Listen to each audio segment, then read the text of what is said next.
everybody, and welcome to mini episode number 13 of Attendance Bias. I am your host, Brian Weinstein. Mini episodes of Attendance Bias feature a breakdown of a single song or a jam from a show that I've attended. I'll give you a little background about what makes that song or that jam so special to me, and then we dive right in. Mini episodes are posted on a bi-weekly basis in between full episodes of Attendance Bias, when a guest and I will go over a full Phish show. Today's mini episode features Suzy Greenberg from September 14th, 2000 at the Darien Lake Performing Arts Center in Darien Center, New York. I'm the only Phish fan in my family. I don't have, and I've never had, a familial tie to the band or the scene surrounding it. My older brother didn't turn me on to Phish, my older cousin never saw a few shows in college, and my parents weren't Deadheads who led me down the path toward unconventional psychedelic music. Aside from a few friends who were also into Phish, I was pretty much on my own when I began to explore the world when I was 14. I tried to bridge that family gap once at this show in 2000, and it didn't quite take, but before that experiment failed, there was some fun to be had, that fleeting moment of hope at set break during the band's show at Darien Lake on September 14th, 2000, right after an all-time Suzy Greenberg. This show has become very well known due to its release as part of the first batch of official live Phish releases. I imagine that the mammoth Ethereal Drowned in the second set made it stand out to whoever picked those releases, but before that psychedelic ambient masterpiece, the band closed a very, very short first set with Suzy Greenberg that had a 10-minute straight rock and roll jam attached to the end. I graduated high school in the spring of 2000, and I began my freshman year of college at the State University of New York at Buffalo that fall.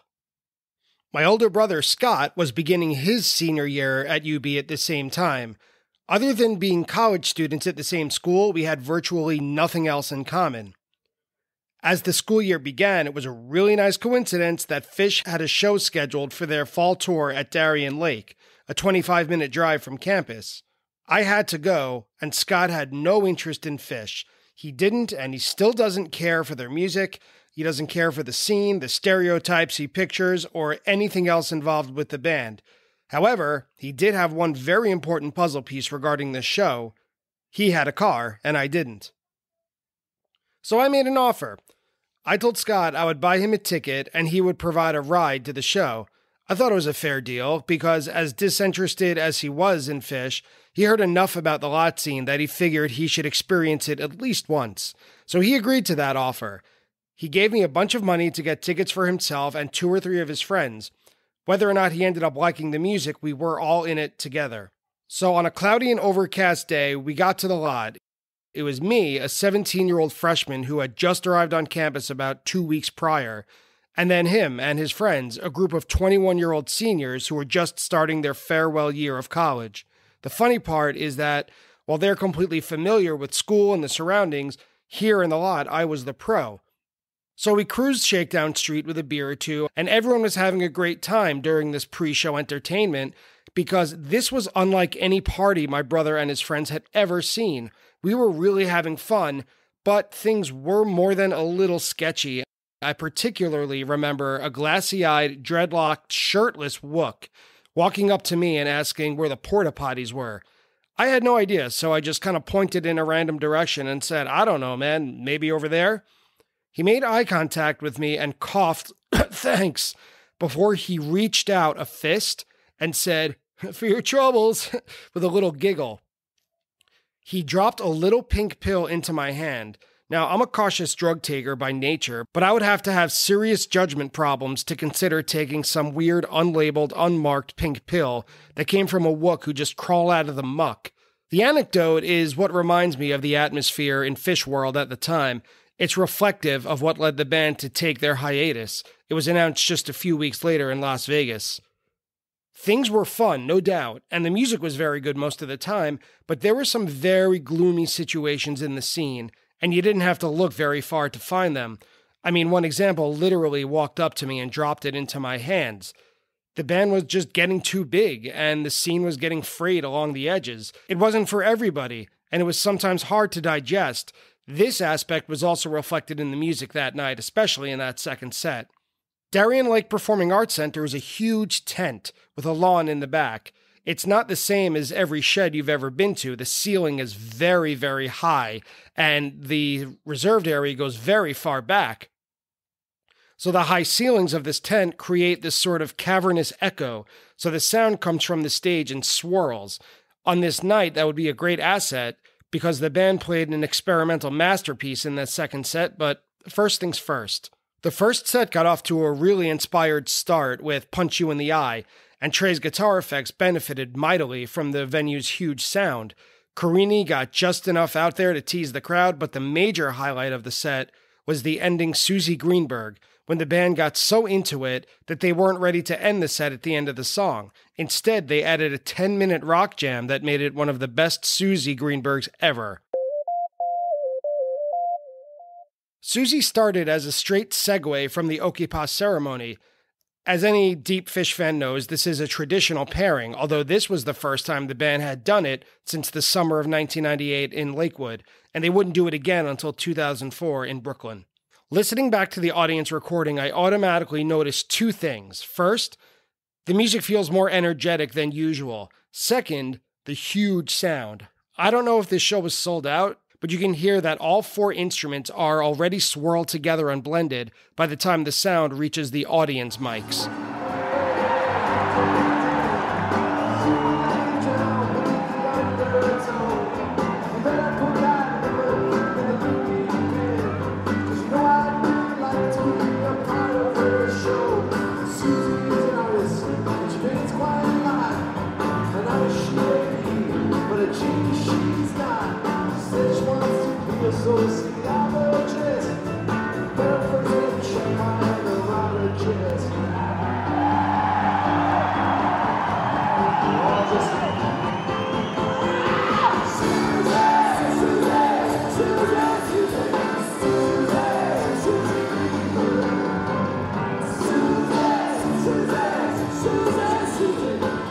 Granted, I didn't see too many shows in the 99-2000 era, but I did listen to a lot of recordings since CD burners and faster widespread internet access became more common at the time.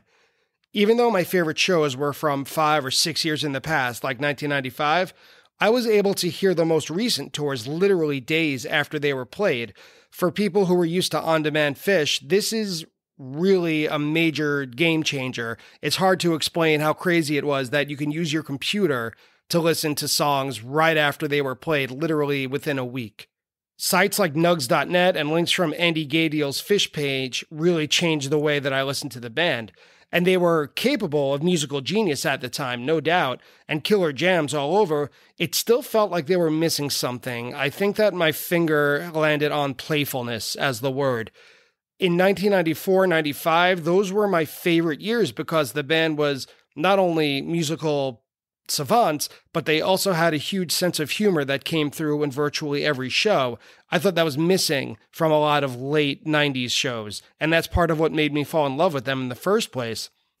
But something simple, like the fact that Trey teased the Okipa ceremony at the beginning of the first break of Suzy, made me think that maybe something else was up this time.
To go along with that theme, the band was playing with the structure of the song, and Suzy's one of their most straightforward songs. When they begin Suzy Greenberg, one of their oldest, you pretty much know what you're in for. A single-long chorus, Fishman screeching, Trey rock guitar, and Page at his boogie-woogie best. This time, both Trey and Page backed off about halfway through the song and let Mike shine. The band would keep this groove going for nearly 4 minutes. Normally, it would take everything in the world for Trey to keep quiet, but this time, he was transfixed by the groove just like the rest of us.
In what sounds like a preview of what was about to come minutes later, Mike holds down one note, as if he was signaling to the rest of the band that he's ready to move on. Trey caught on and brings the guitar back, making some space for Fishman drum breaks. Fishman is on record, in the Phish book I think it is, as saying that he thinks drum solos are terribly boring, but that doesn't stop him from fully kicking ass toward the end of the song portion of Suzy with his drum breaks.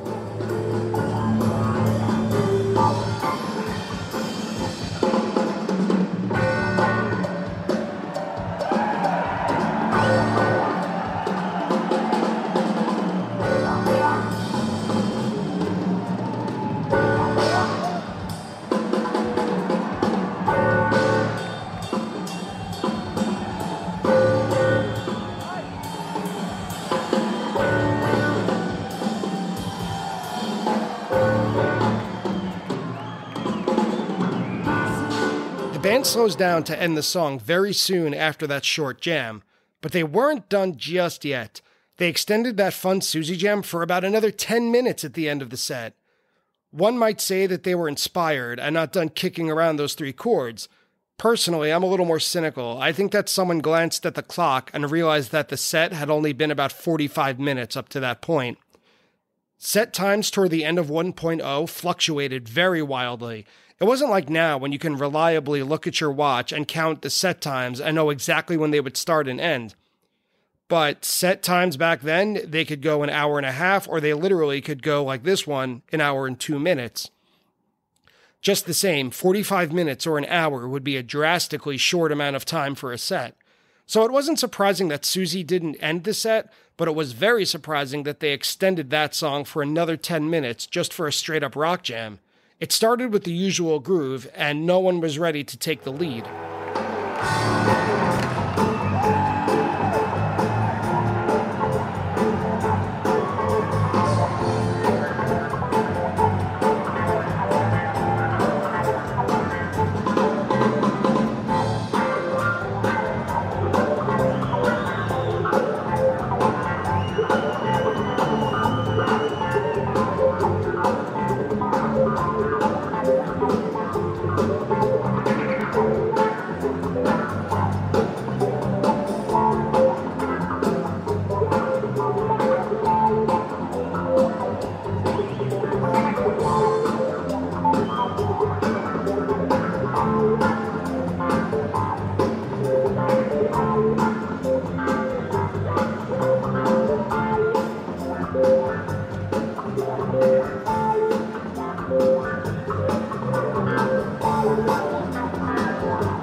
After a while, the groove was solidified and it was looking for somewhere to go. Just when it felt like someone should take the ball and run with it, there were very few changes. For someone like me who loves new, interesting jams and improvisation, I was getting a little antsy, but when I looked to my right, I saw my brother and his friends head bobbing and grooving. I had a huge smile. This was the best entry point for someone who had never really dug into Phish before. This was easy, it was repetitive, it was rocking. Forget the band for a minute, forget me. It was my brother just having fun, and that was enough for me to be thrilled. Just when everything is locked in, Trey adds a new rhythmic layer to the groove, and I'm thrilled with everything about life at that moment.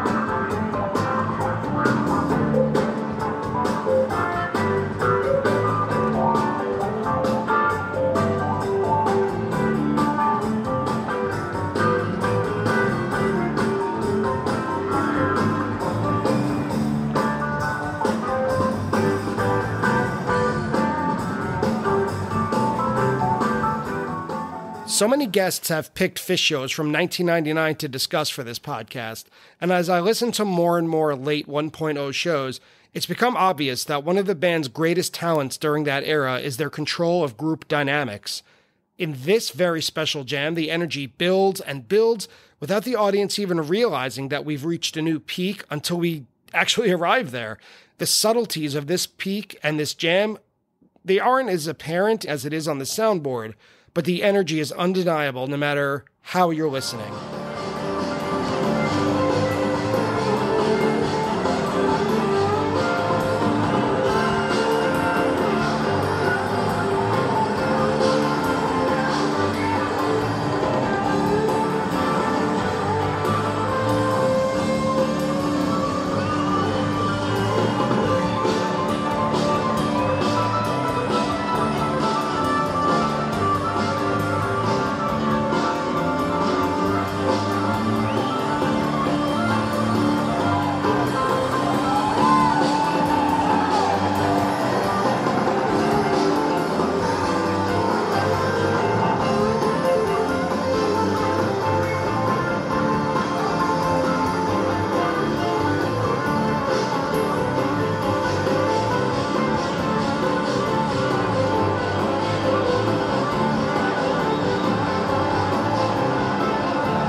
And to end this short set, Trey tells the audience how much fun it is to be playing, quote, under this big tent.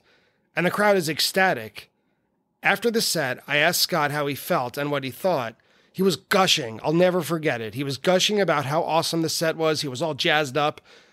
However, the second set, the extended jams during the second set, kind of let the air out of his balloon, and it wasn't the best impression for a new fan. Phish.net describes that 30-minute set opening Drowned as, quote, one of the more challenging jams to appreciate. It may take several listens to fully sink in. And for someone who's not really into the band in the first place, I don't think someone really wants to work to appreciate a jam. And for my brother, it's just not his style. I understand that one Phish show is enough for him, and so on the way out, I asked him what he thought of his first show, and I'll never forget his response. It perfectly encapsulates the perspective of a non-fan who nevertheless enjoyed his time. He said, quote, I liked everything except the music. Friends and fans, we are inching closer and closer to a rather unfortunate anniversary. It will soon be a full calendar year without any Phish shows for the first time since 2008. The last time Phish took the stage was during their 4-night run at Moon Palace Resort in Cancun, Mexico, from February 20th to 23rd in 2020. I attended these shows, and rather than getting down in the dumps thinking about all the potential Phish music that we missed in 2020, I was hoping to reminisce about the great times and the awesome music from those 4 nights. So, I was able to gather 3 of my good friends to go over the 4 nights from Riviera Maya 2020. Next week, we are going to review all 4 nights plus the resort itself, so next week's episode will be a little longer than usual, and it will be released on Friday, February 19th to coincide with the 1-year anniversary. So next week, please join myself, Mike Capolino of Massachusetts, Chase Turner of New York, and Greg Ewan of North Carolina as we indulge a bit in the memories and the all-inclusive resort, the ideal vibes, and the musical highlights of Mexico 2020 on Attendance Bias. Thank you always for listening, and we'll see you next week.